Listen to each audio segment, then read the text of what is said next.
د لوړو زده کړو وزیر تازه او نوې وینا.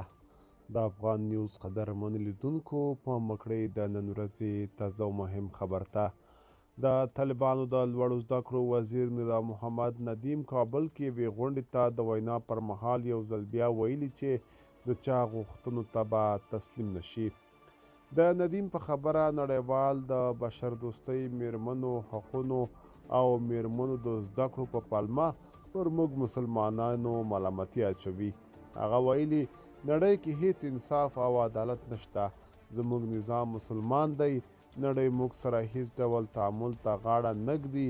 هغوی غواړي پر موږ خپل فرمایشات ومني. موږ ټولو ته ډاډ ورکوو چې زموږ مسلمان نظام به په هیڅ صورت د چا فرمایشات ونه مني. موږ په خپل دریځ ولاړ یو. طالبان پر داسې مهال نړیوال هیوادونه د بشري حقونو په نقض تورنوي چې له تیرو 2 کلونو راهیسې دې ډلې پر افغان نجونو د زده کړو او دولتي ادارو کې د کار کولو دروازې بندي کړې دي. که تاسې هم کوم نظر لرئ موږ سره په کومنټ کې ولیکئ.